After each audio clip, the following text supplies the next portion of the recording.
Le 22 juin 1940, un an jour pour jour avant l'attaque sur la Russie, la France signe un armistice avec l'Allemagne. L'Angleterre est désormais seule face à la déferlante nazie.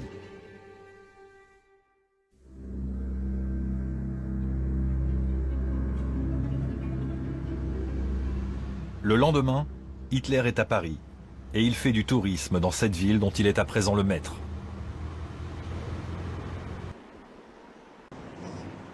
Sa marche triomphale vers la domination du continent est loin pourtant d'avoir été sans faille. Il s'est souvent trompé dans ses prévisions et ses calculs, et chaque fois a frôlé la catastrophe.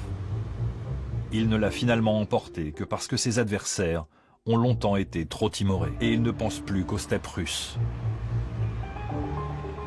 À ses secrétaires, il déclare avec exaltation « Je suis le plus grand Allemand de l'histoire ». Il en est convaincu. Il est celui qui rendra à l'Allemagne les territoires qui lui reviennent à l'Est, parachevant les conquêtes des chevaliers teutoniques et de l'empereur Frédéric Barberousse, Barbarossa en allemand. Les SS du Bureau pour la race et le peuplement préparent l'occupation des territoires conquis sur l'Union soviétique. Le plan général pour l'Est, qui s'élabore, prévoit d'étendre aux territoires d'Ukraine, de Biélorussie et de Russie la politique déjà appliquée en Pologne.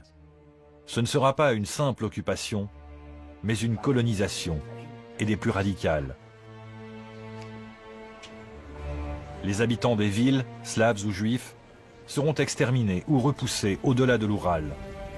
Les paysans seront réduits en esclavage, au profit des colons germaniques, qui s'implanteront en masse pour repeupler les territoires laissés libres.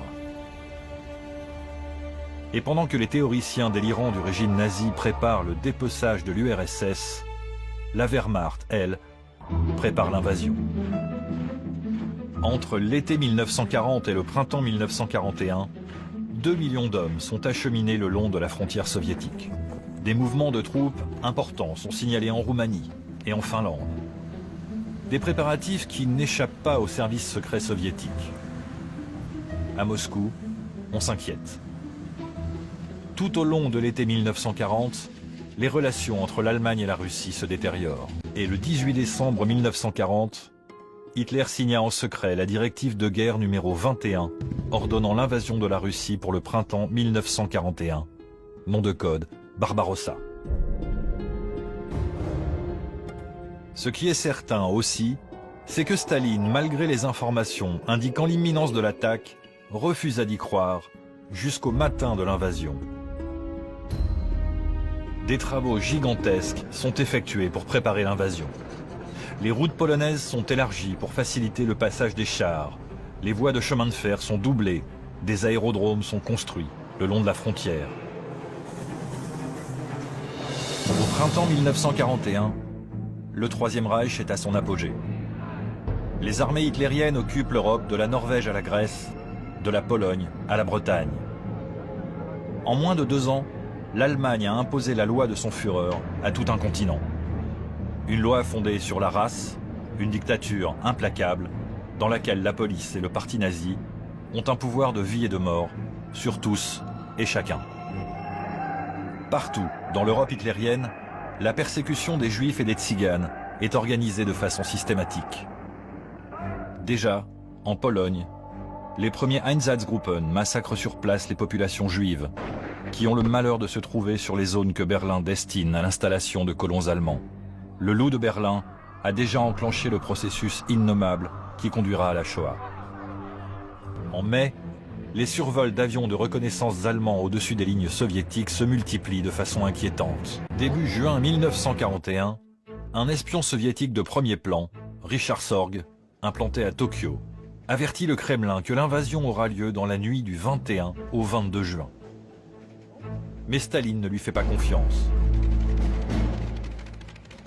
Il n'est pas encore 3 heures, au matin du 22 juin 1941, lorsque les troupes soviétiques massées tout le long de la frontière occidentale de l'URSS entendent le vrombissement des premiers avions allemands qui passent au-dessus de leur tête. À 3h17, la flotte soviétique de la mer Noire signale qu'un grand nombre d'avions la survolent en direction de Sébastopol. À 3h30, Minsk est bombardé. À 3h33, c'est au tour de Kiev.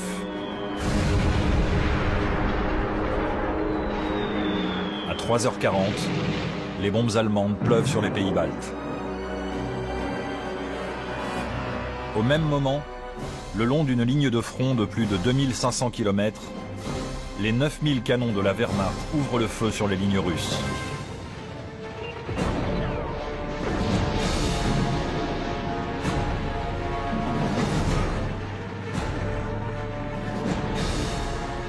La terrifiante machine de guerre allemande s'est mise en marche. 210 divisions, regroupant 3 millions d'hommes en armes, près de 3000 avions et 3500 chars partent à l'assaut de l'URSS. La plus grande offensive terrestre de l'histoire vient de débuter, l'opération Barbarossa.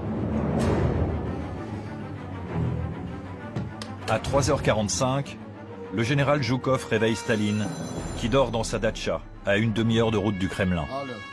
Cette scène n'a pas été filmée, mais il en existe plusieurs transcriptions écrites. Zhukov dit « C'est la guerre. Les Allemands nous attaquent, partout. » Staline reste hébété quelques secondes. Zhukov demande « Camarade, vous avez compris ce que je viens de vous dire ?» Staline finit par répondre « Не может быть, чтобы Гитлер был в курсе. Это наверняка провокация немецких генералов. » Une provocation? Non. C'est une attaque préparée de longue date. L'ultime bataille entre les Slaves et les Aryens et la conquête par ceux-ci de leur Lebensraum, leur espace vital, sur les steppes russes. L'armée rouge subit un choc cataclysmique et vacille. Des centaines d'avions russes sont détruits avant d'avoir pu décoller. Et ceux qui y parviennent sont broyés sous le nombre. Au sol, les lignes de défense sont enfoncées, des centaines de chars détruits. Des milliers de soldats russes hébétés sont surpris en plein sommeil. Au Kremlin, autour de Staline, l'abattement est total. Pendant plusieurs jours, Staline reste cloîtré au Kremlin. Personne en Russie ne sait ce que fait le Vojde, alors même que les Allemands avancent à pas de géant dans toutes les directions. L'armée rouge est en déroute. Le 3 juillet, enfin, Staline s'adresse au peuple de l'Union soviétique.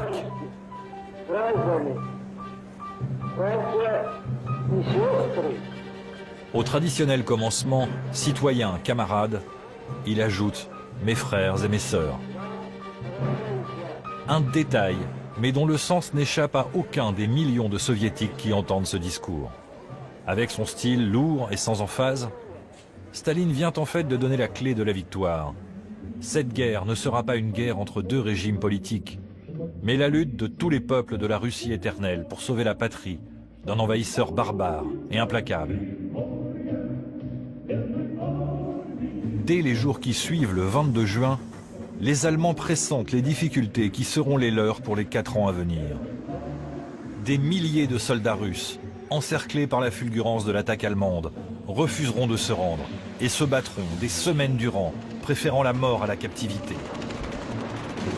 En quelques semaines, la Wehrmacht atteindra les faubourgs de Leningrad, d'Odessa, de Moscou, mais elle n'ira pas plus loin et sera prise au piège du terrible hiver russe et de l'inflexible détermination de l'armée rouge dirigée par Zhukov. Le siège de Leningrad durera 2 ans et coûtera des centaines de milliers de morts à la Wehrmacht. À Stalingrad, elle connaîtra sa plus grande défaite et perdra encore près de 400 000 hommes. Lorsque les Alliés débarqueront en Normandie, les 9/10 de l'armée allemande seront mobilisés contre l'armée rouge. Le rêve de domination du monde des nazis et de leur fureur conduira à la destruction de l'Allemagne et s'achèvera par une reddition sans condition dans les ruines fumantes de Berlin.